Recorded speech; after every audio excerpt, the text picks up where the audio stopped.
I stepped off the bus at Terminal 5, adjusting the strap of my duffel bag as the diesel fumes hit me. 3 months of unemployment had drained my savings down to almost nothing. And this cargo run to Alaska represented the difference between making rent next month and sleeping in my car. The recruiter had been vague about details over the phone, mentioning only that they needed an experienced deckhand for a 2-week round trip to Anchorage. Walking through the industrial maze of shipping containers and loading cranes, I followed the slip numbers until I found berth for 7. The Nereus sat low in the water, her hull streaked with rust and her paint job clearly several years overdue for touching up. She looked like she'd been working these waters for decades, maybe longer. Not exactly the modern vessel I'd hoped for, but work was work. A handful of longshoremen were finishing up the loading process, their voices carrying across the water as they secured the last few containers. I checked my watch, 4:30 p.m., right on schedule. The ship would be leaving within the hour, according to my paperwork. U. Thompson. I turned to see a tall, broad-shouldered man coming from the gangplank. He had to be in his 50s, with the salt and pepper hair and a thick beard that showed more gray than black. A long scar ran from his left temple down to his jawline, and his steel blue eyes looked at me with an intensity that made me want to check if my shirt was buttoned correctly. That's me, Michael Thompson, Captain William Harrison. His handshake was firm enough to crack knuckles. Welcome aboard the Nereus. You ready to get underway? Absolutely, Captain. Looking forward to it. He nodded once, then motioned for me to follow him up the gangplank. The deck beneath my boots felt solid enough, though the metal showed its age in countless small dents and scratches. Everything about the ship suggested she'd seen plenty of hard use over the years. I'll show you to your quarters in a minute, Captain Harrison said as we walked toward the superstructure. But first, there's something important we need to discuss. He took me to a small office just off the main deck, closing the door behind us. Todd, the space was cramped but organized, with charts and shipping manifests pinned to corkboards on every wall. He pointed for me to take a seat in one of the 2 metal chairs facing his desk. Thompson, I'm going to give you some instructions that might sound unusual, but I need you to understand something. These aren't suggestions or guidelines. They're rules, and following them exactly could save your life. I shifted in the uncomfortable chair, wondering what kind of operation I had signed up for. What do you mean, save my life? Instead of answering directly, Captain Harrison opened his desk drawer and pulled out a piece of paper, slid it across to me, a handwritten list in careful block letters. Read these, memorize them, and never, under any circumstances, share them with the other crew members. I picked up the paper, noting how the captain's pen had pressed hard enough into the surface to leave indentations. 5 rules were listed, in numbered order. Never throw anything overboard, no matter how small or seemingly insignificant. Do not go on deck between 2 a.m. and 3 a.m. for any reason. If you hear a woman sobbing anywhere on the ship, immediately lock yourself in the nearest room and wait until the sound stops completely. Always verify that crew members have visible faces before approaching or speaking to them. If the power goes out and you hear a child crying, you have exactly 10 minutes to find me. If you cannot locate me within that time, barricade yourself in the nearest secure location until the power returns. I read through the list twice, certain this had to be some kind of initiation prank. Captain, with all due respect, what exactly are you talking about? Verify crew members have faces. This sounds like something out of a horror movie. His expression didn't change. But talking about survival, Thompson. Those rules aren't negotiable, and they're not up for discussion. Follow them exactly as written, or you won't make it home. The dead seriousness in his voice made my stomach tighten. Are you saying the ship is dangerous? Because if there is some kind of safety issue, the ship is perfectly seaworthy from an engineering standpoint. Hulls solid, engines run fine, navigation equipment works as expected. This is about something else entirely. Something else? Like what? Captain Harrison stood up, his chair scraping against a metal floor. Like I said, follow the rules exactly. That's all you need to know for now. He moved toward the door, then paused with his hand on the handle. One more thing, Thompson. The other crew members, David and James, they've been with me for a while. Good workers, reliable. But don't ask them about the ship's history or anything you might experience during the voyage. They won't talk about it, and pushing them will only make things uncomfortable for everyone. Before I could ask any more questions, he opened the door and stepped back onto the deck. I folded the list of rules and shoved it into my jacket pocket, my mind racing with possibilities. Maybe the captain had some kind of mental health issue. Maybe this was a test to see how I'd react to bizarre instructions. Maybe the previous crew had played elaborate pranks, and he was trying to prevent a repeat. But the way he looked at me, when he mentioned survival, that wasn't the expression of someone making jokes or dealing with minor workplace issues. I followed him out onto the deck, where two other crew members were coiling lines and preparing to leave. The first was a wiry Asian man with a crew cut and a big burn scar on his right hand. The second was burly and broad-shouldered, with graying hair and a red bandana tied around his neck. Thompson, meet David Chan and James Rodriguez. They'll show you the ropes over the next couple of weeks. David offered a brief nod and a handshake that felt deficient rather than friendly. Good to have you aboard. You worked cargo ships before? A few runs down to California and Mexico. It's nothing as far north as Alaska, though. Alaska's different, James said, adjusting his bandana. Weather can turn nasty without much warning this time of year. I waited for either of them to mention anything about the rules or the captain's warnings, but they both seemed focused on the normal business of getting underway. David showed me to my quarters, a small cabin with a narrow bunk, a locker, and a tiny sink. Basic, but functional. Dinner's at 6 o'clock in the galley, he said. We'll go over duty schedules and safety procedures after we clear the harbor. When he left, I sat on the edge of the bunk and pulled out the list of rules again, rating them in. The privacy of my cabin made them seem even more bizarre. Never throw anything overboard. What was the worst that could happen? A pollution fine? Don't go on deck between 2 and 3 in the morning. Maybe there was some kind of automated equipment that ran during those hours. But the other 3 rules made no sense at all. Women crying, crew members without faces, children crying during power outages. Sounded like the setup for a ghost story. The ship's engines rumbled to life beneath me, vibrations traveling through the hull and into my bones. The crew calling to each other as they prepared to cast off from the dock. Through my small porthole, I watched the Seattle waterfront begin to slide past as we moved out into Elliott Bay. Whatever I'd gotten myself into, there was no backing out now. The job paid well enough to cover 2 months of rent and utilities. Plus, I'd already committed to the full round trip. I'd just have to play along with the captain's strange rules and hope things made more sense once we got underway. I tucked the list back into my pocket and headed up to the galley for dinner.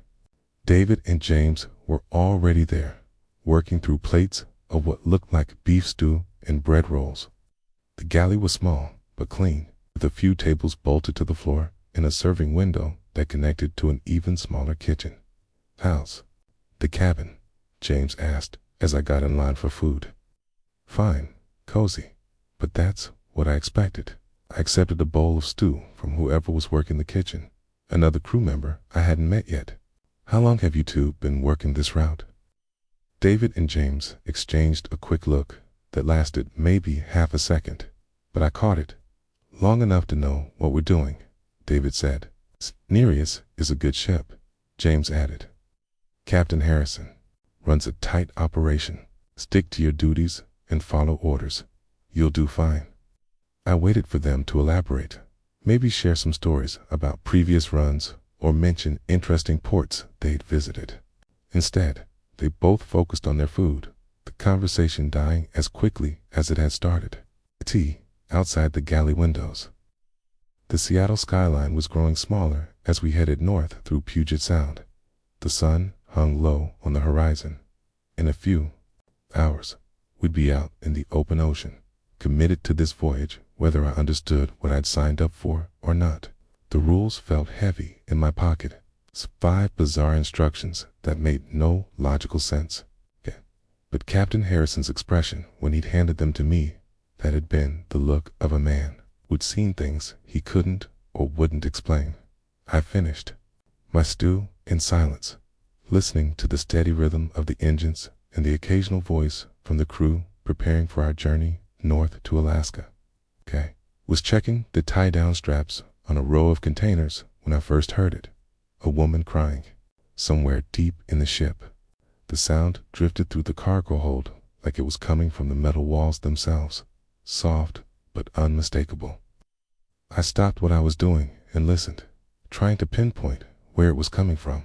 The sobbing seemed to bounce off the containers and bulkheads, making it impossible to tell if it was coming from above me, below me, or somewhere off to the side. My first thought was that someone had gotten hurt.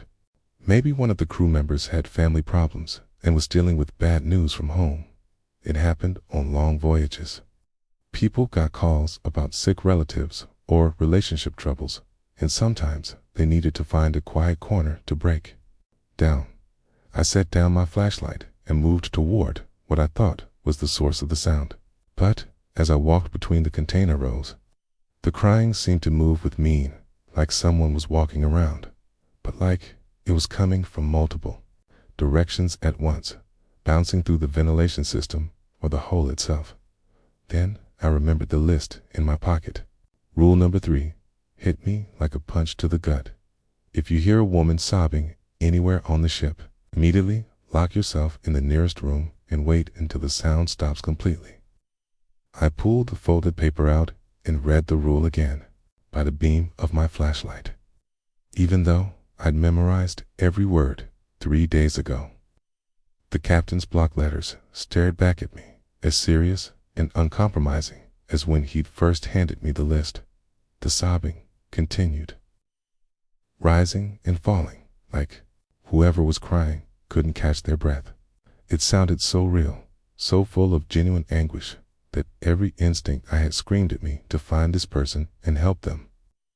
What kind of person hears someone in distress and hides in a closet? I looked around the cargo hold until I spotted a storage room built into the bulkhead about 20 feet away. The door was heavy steel with a wheel lock, the kind designed to keep water out during rough seas.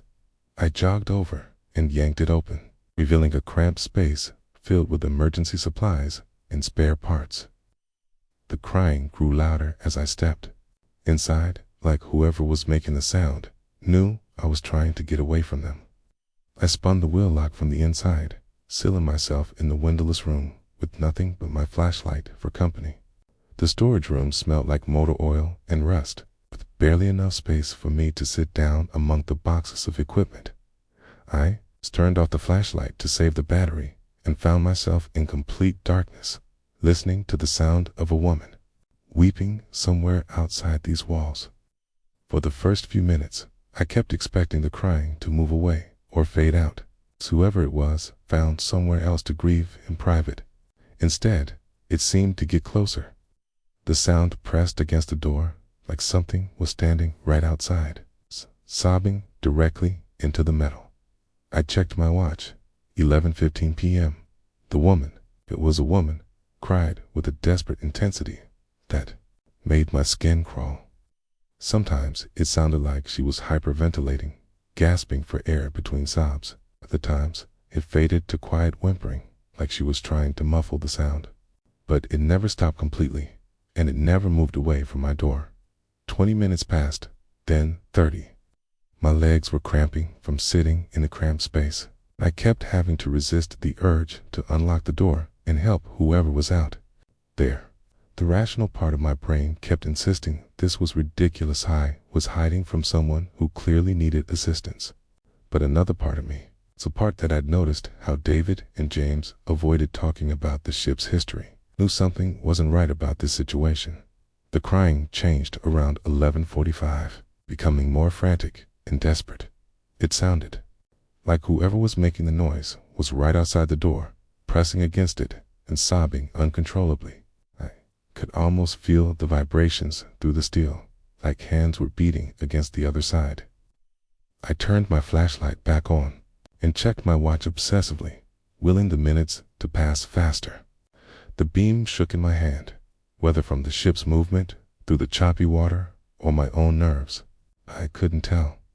Then, at exactly midnight, the crying stopped. Not gradually, not fading away like someone walking down a corridor, just ended like someone had flipped a switch. I sat in the darkness for another 5 minutes, listening to nothing but the normal sounds of the ship. Engines buzzing, water against the hull, the occasional creak of metal adjusting to the ocean's movement. No footsteps walking away, no doors closing, no sign that anyone had been outside my storage room at all. When I finally unlocked the door and stepped back into the cargo hold, everything looked exactly as I had left it. My flashlight was still sitting on top of the container where I'd set it down. The tie-down straps I'd been checking were still loose, waiting for me to finish the job.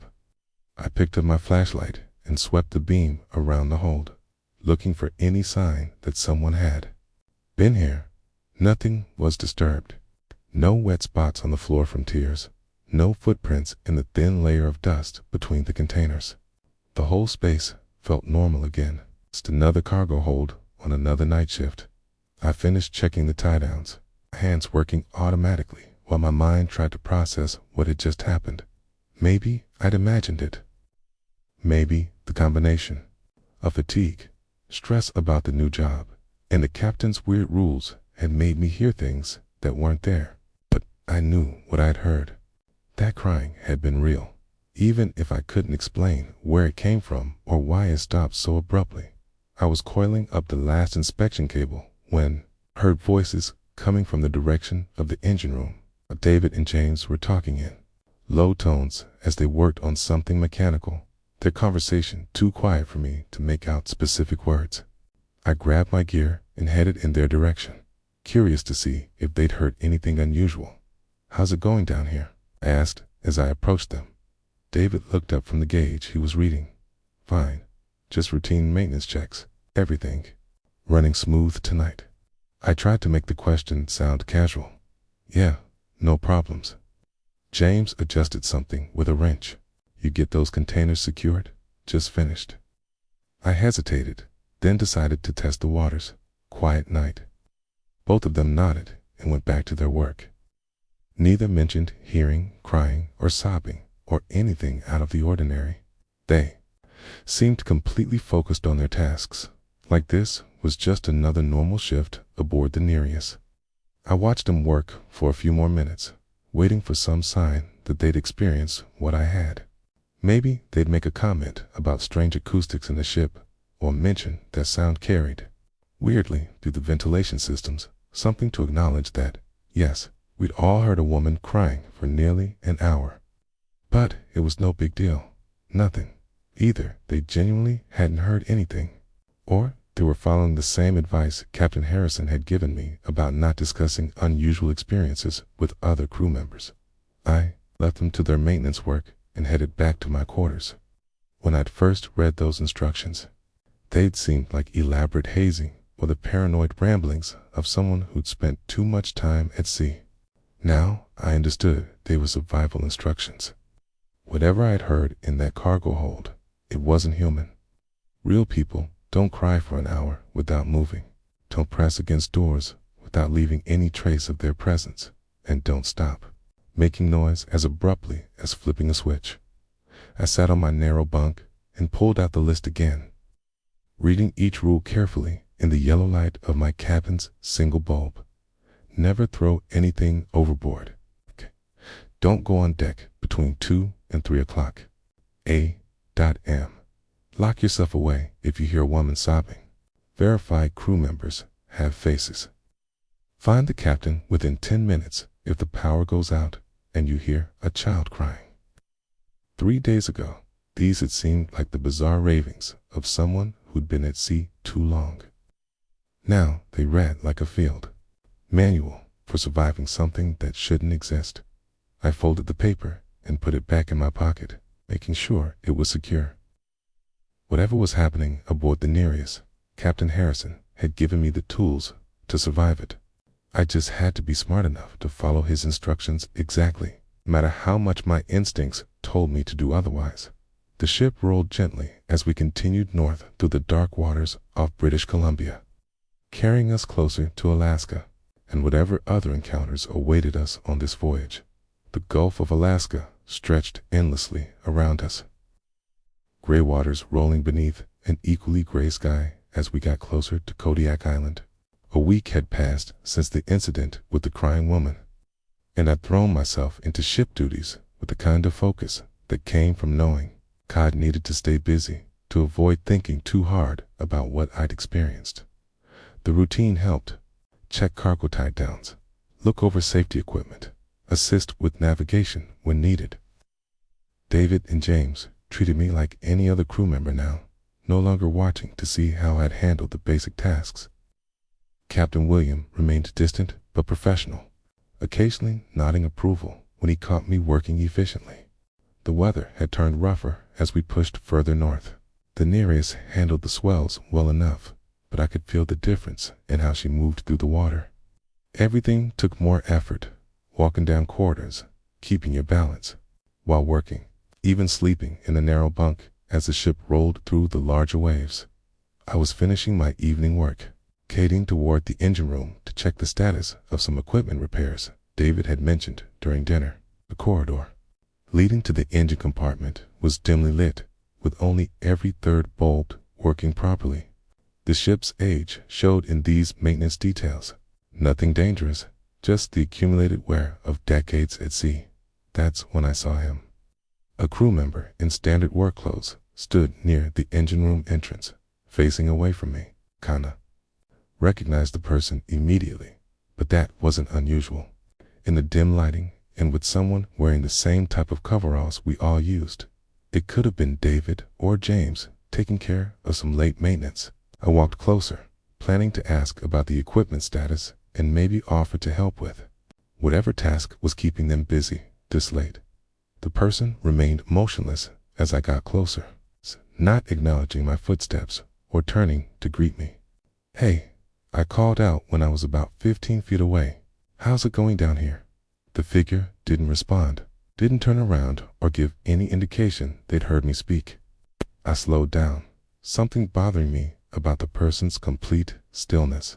Even someone deeply focused on their work would usually acknowledge another crew member approaching, especially in a relatively quiet engine room area.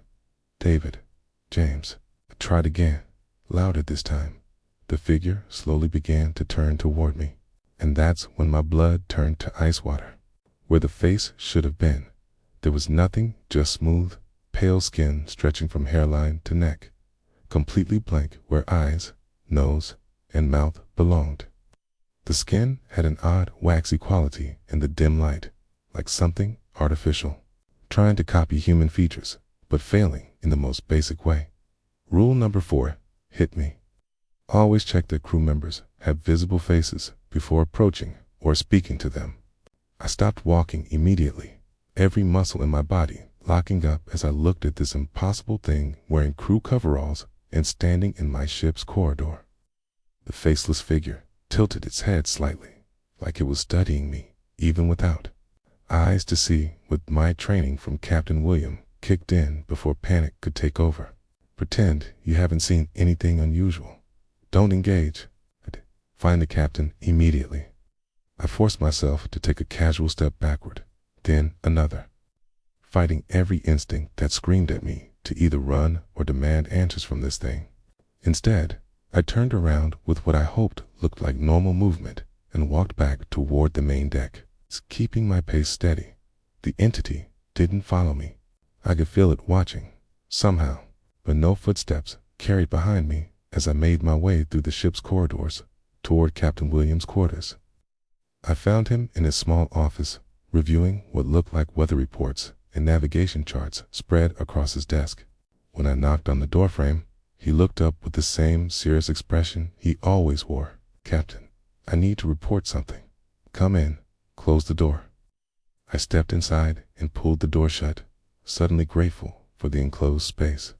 In the captain's presence, I just saw someone near the engine room. Someone without a face. William set down his pen and leaned back in his chair, studying my expression for a long moment. No surprise, no questions about whether I was sure of what I'd seen. Just the acceptance of someone who dealt with this situation before. "Good. You followed the rule correctly."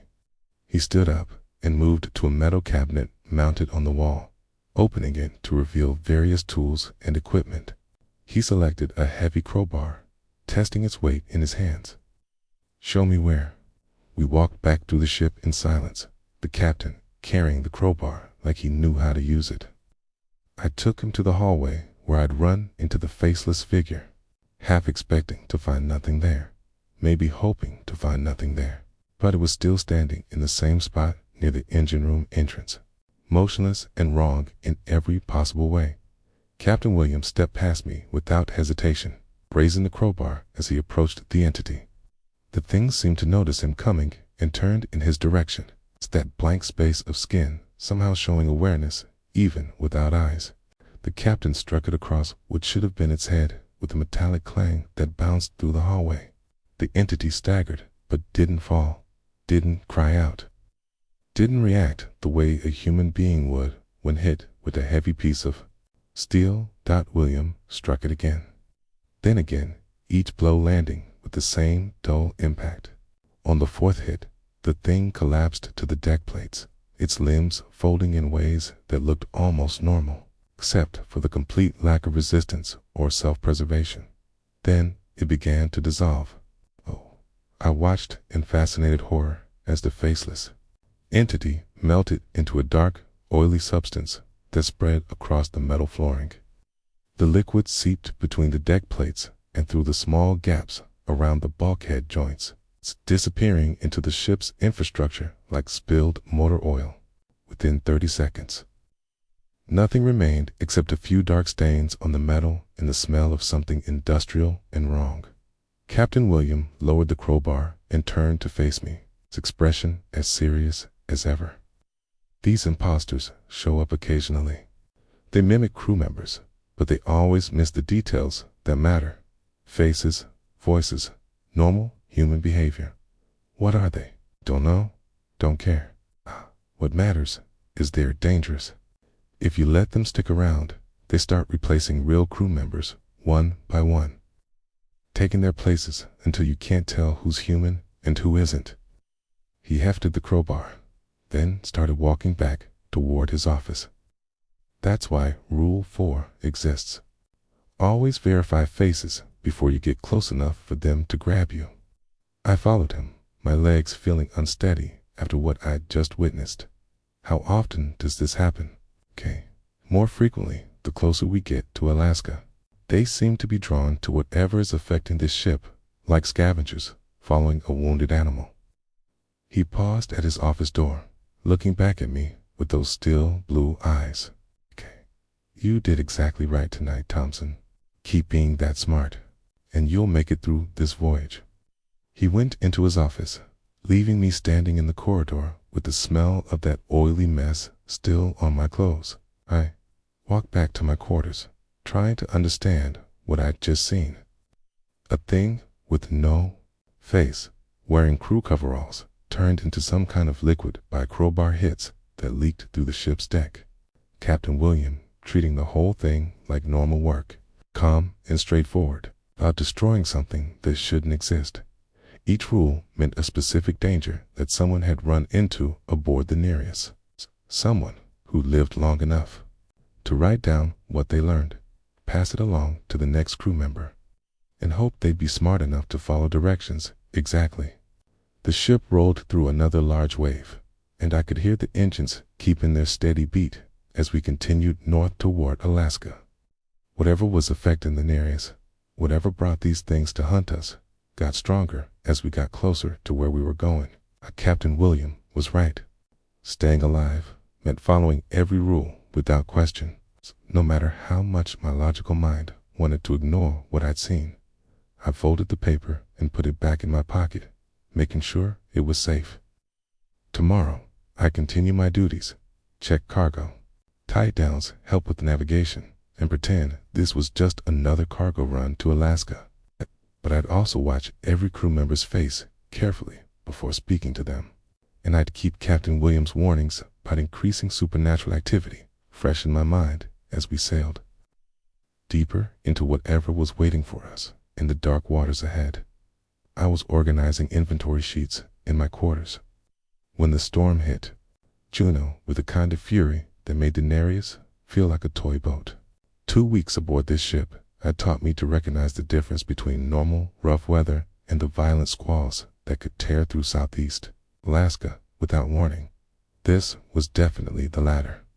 Rain hammered against my porthole with machine gun intensity, while wind howled through the rigging above deck.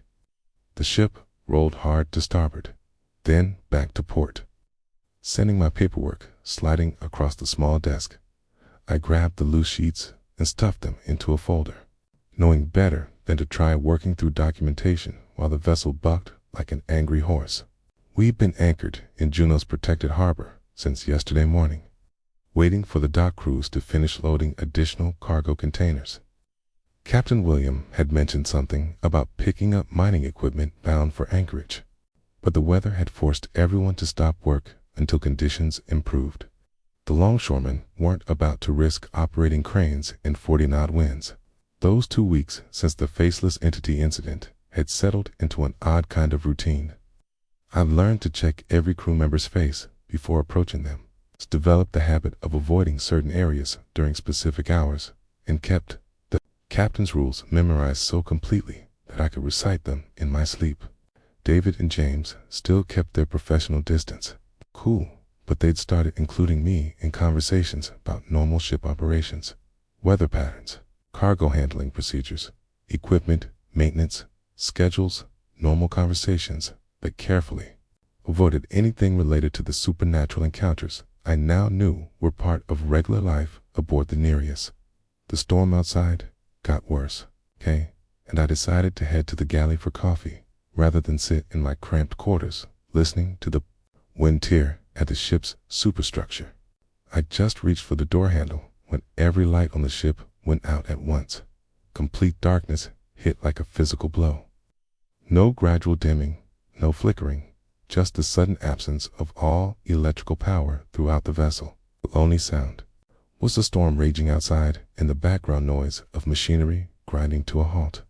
Then I heard it, a child crying somewhere deep in the ship. The sound cut through the darkness like a knife, impossible and terrifying, because I knew with absolute certainty that no children were aboard the Nereus. Our crew consisted of 4 adult men, period.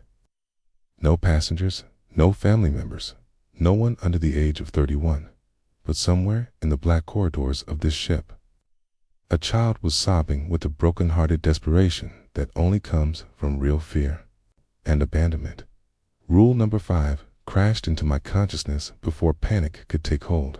If the power goes out and you hear a child crying, you have exactly 10 minutes to find the captain.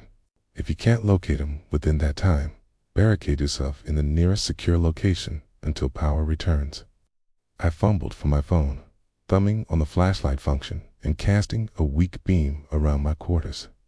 The digital clock read 11:47 p.m. 10 minutes meant 11:57 was my deadline to find Captain William or find somewhere safe to hide. The child's crying continued as I opened my door and stepped into the corridor, the sound bouncing through the ship's ventilation system in a way that made it impossible to determine the source. My phone's light barely penetrated the darkness, creating a small bubble of visibility that moved with me as I headed toward the captain's quarters. The first place to check was his office near the bridge. I moved quickly but carefully through, corridors I'd memorized over the past 2 weeks, using my free hand to steady myself against the walls as the ship continued rolling through the storm. The crying grew louder as I climbed the stairs toward the upper decks, like whatever was making the sound was tracking my movement through the ship. Captain Williams' office was empty. I swept my phone's light across his desk, chair, and the navigation chart still spread across the work surface, but found no sign of him. A key. The room felt abandoned. Key. Like no one had been there for hours. I checked my phone. 11:49. 8 minutes remaining. Key. Headed for the bridge, thinking he might be trying to coordinate with port authorities about the power outage or monitoring weather conditions. The wheelhouse was equally empty. All the navigation equipment, dark and silent. Through the windows, I could see the lights of Juno flickering through the storm, confirming that the power failure was isolated to our ship. The child's sobbing had changed, becoming more frantic and desperate. It sounded closer now, like whatever was making the noise was following me through the ship's corridors. I checked my phone. 11:51. 6 minutes left. I ran toward the galley, thinking Captain William might be checking on emergency supplies or trying to locate backup power equipment. The beam of my phone's light bounced wildly as I moved, casting jumping shadows on the walls that made every corner look like it might be hiding something dangerous. Empty galley, empty crew quarters. I checked David's cabin and James' cabin, both vacant. Either they were elsewhere on the ship dealing with the power failure, or they'd already found secure locations to wait out whatever was hunting through these darkened corridors. I checked my phone. 11:54.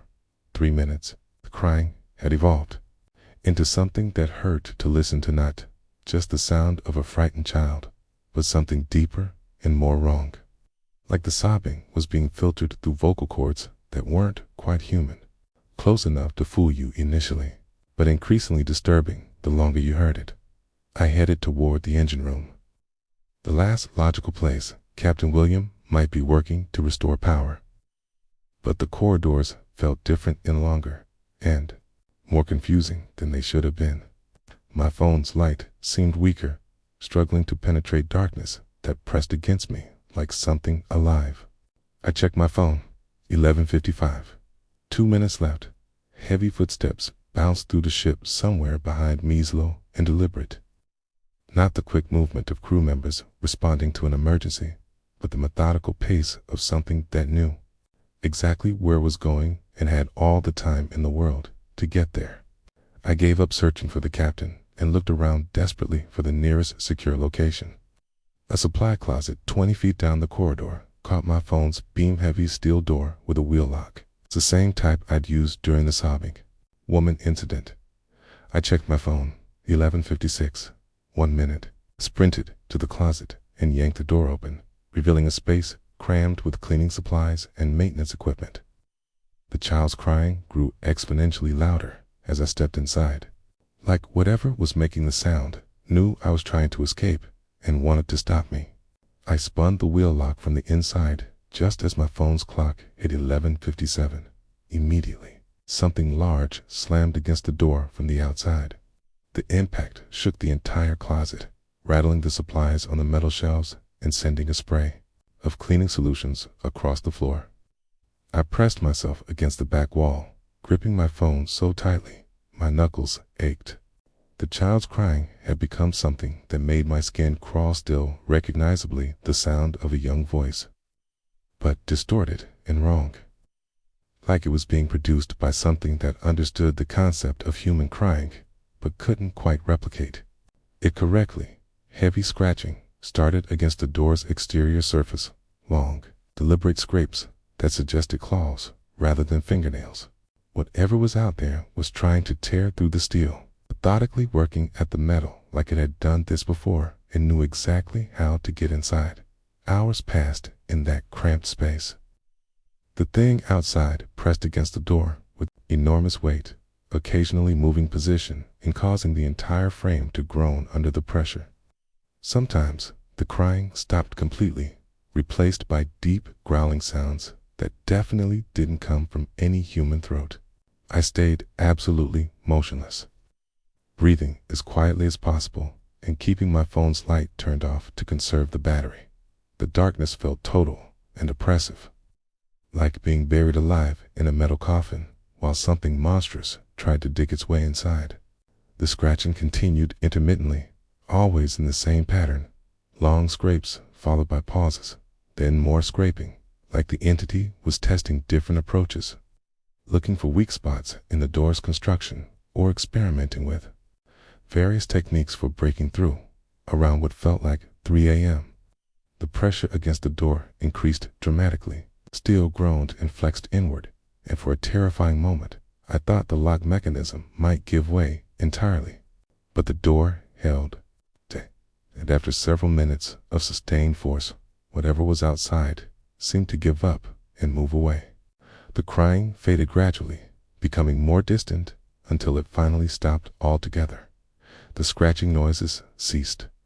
Even the heavy breathing sounds that had been audible through the door disappeared, leaving only the storm outside and the normal creaking of the ship as it rode the swells.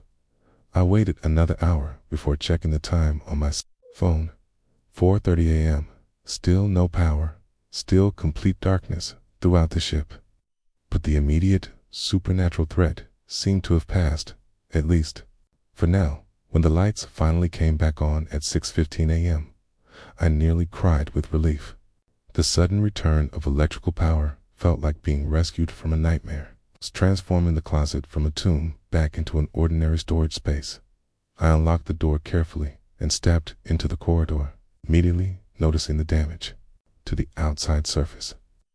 Deep gouges ran vertically down the steel door in parallel lines, each scratch at least an inch deep and perfectly spaced, like they'd been made by enormous claws. The metal around the lock mechanism was scored and dented, showing just how much force had been applied during the night. Whatever had been trying to get inside wasn't human, and it had come very close to succeeding. I found Captain William in the engine room an hour later, sitting on the deck with a nasty bruise across his forehead and dried blood on his temple. He looked up as I approached, his steel blue eyes focusing on me with obvious effort. "Thompson, good. You're alive." He accepted my help, getting to his feet, moving like every muscle in his body ached. I got knocked unconscious trying to restore power. Something hit me from behind around midnight, and I didn't wake up until the generators came back online. I told him about following Rule 5, searching for him throughout the ship, and ultimately barricading myself in the supply closet. He listened without interruption, nodding occasionally as I described the hours of scratching and pressure against the door. "You did exactly right," he said when I finished. "That thing hunts during power outages, when it can move through the ship without being seen. It mimics children's voices to draw people out of safe spaces." Then he gestured at his head. "Injury. Sometimes it tries to eliminate anyone who might interfere with its hunting." We walked back to examine the damaged door together. Captain William studied the claw marks with professional interest, running his fingers along the deepest gouges. "These are getting more aggressive," he observed. "Usually they give up after a few hours. This one worked at your door most of the night. What would have happened if it got inside?" He looked at me with that same serious expression he'd worn when first handed me the rules. "Nothing good. The important thing is you followed the instructions exactly and survived another encounter. That's what matters aboard the Nereus." I couldn't stop thinking about those claw marks. 3 days had passed since the power outage incident, and every time I walked past that supply closet, I saw those deep gouges scraped into the steel door. Each parallel line was a reminder that something with enormous claws had spent hours trying to reach me. Only a locked door had kept me alive. The cargo operations in Anchorage had wrapped up efficiently. Longshoremen had unloaded our containers and loaded new freight bound for Seattle, working with the practiced rhythm of crews who handled these runs regularly. David and James supervised the process while I assisted with tie-down inspections and equipment checks, all of us maintaining the professional routine that kept the ship functioning normally. But normal felt like a lie now. Every conversation with my crewmates carried the weight of shared secrets they wouldn't discuss.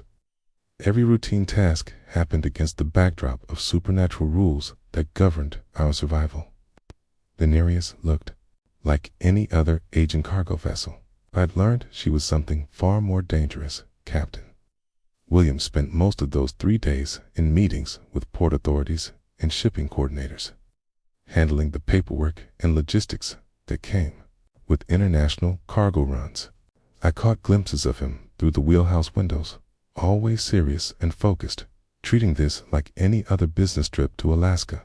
That professional front finally broke my patience on our last evening in port. I found him in his office after dinner, reviewing manifest documents and preparing for the return voyage to Seattle.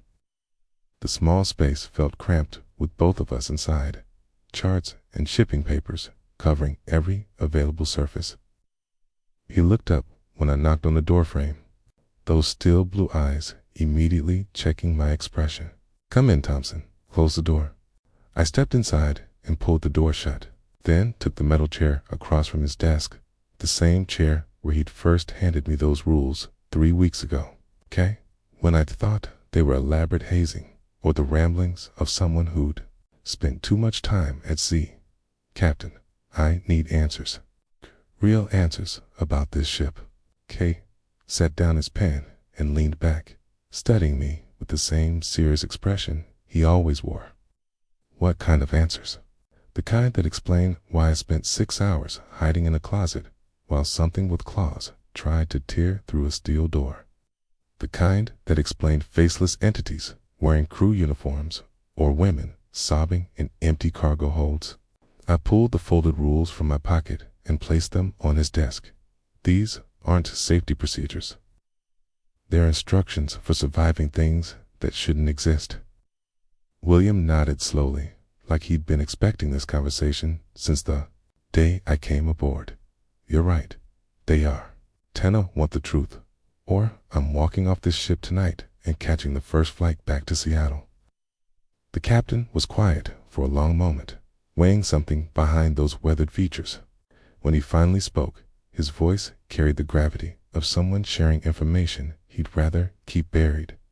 "The Nereus disappeared 14 months ago during a routine cargo run to Alaska.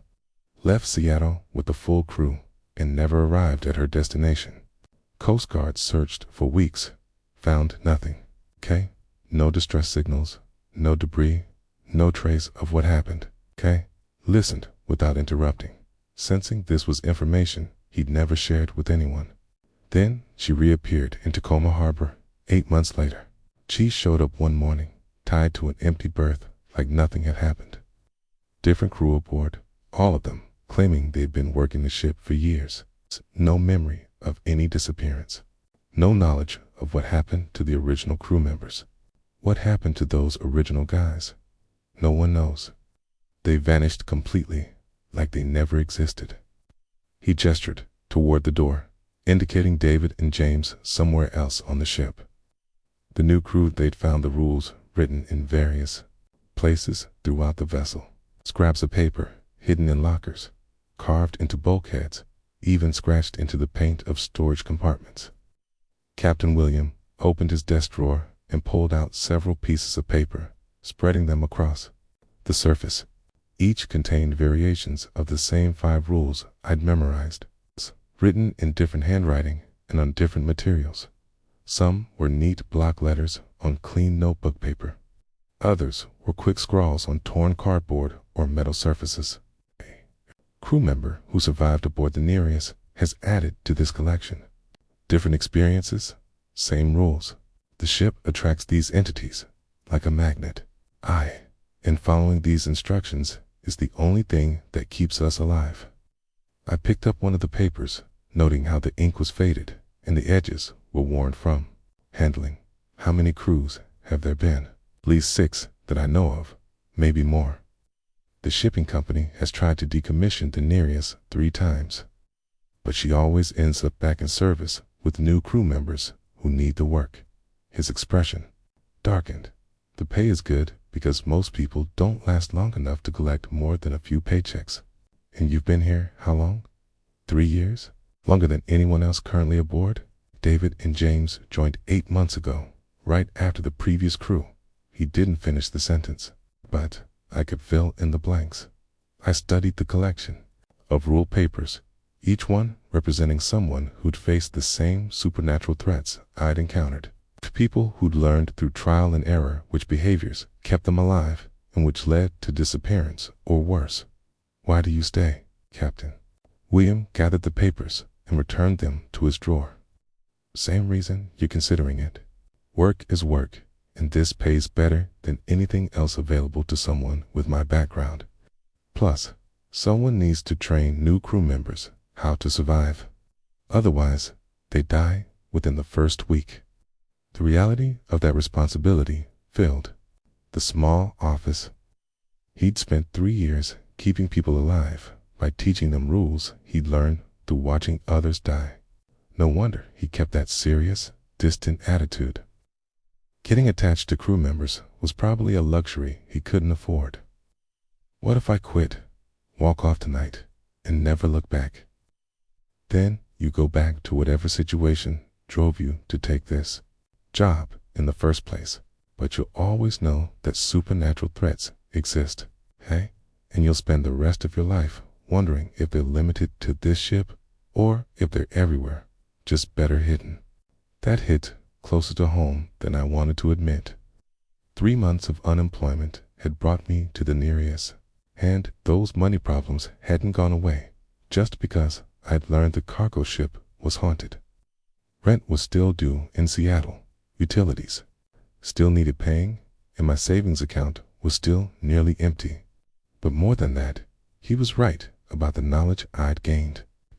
I'd seen faceless things dissolve into oil when struck with crowbars. I'd heard children crying during power outages while enormous claws scraped against steel doors. That information couldn't be unlearned. And walking away wouldn't erase the understanding that the world contained dangers most people never suspected. I stay. What happens on the return voyage? Same as the trip north. Follow the rules exactly. Help me train any new crew members we pick up and try to survive whatever encounters we face between here and Seattle. He met my eyes directly. The entities are usually more active during southbound runs for reasons no one understands. A tease, but the rules work. Thompson. They've kept me alive for 3 years, and they'll keep you alive if you follow them perfectly. Sat in the small office, thinking about my options while the Nereus rocked gently in Anchorage Harbor. Outside, I could hear the normal sounds of port operations winding down for the evening. Trucks leaving, cranes being secured, workers finishing their shifts and heading home to normal lives that didn't involve supernatural survival rules. The smart choice was obvious.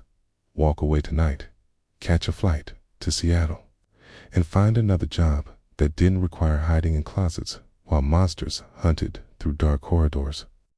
Take whatever work I could get, even if it paid less and left me struggling financially. But the practical choice was different. The Nereus paid well because of the dangers involved, and I needed that money to stabilize my situation back home. 2 more weeks of following rules I already knew, helping train any new crew members, and surviving whatever entities we encountered during the southbound voyage. I'd already proven I could handle the supernatural threats by following the captain's instructions exactly.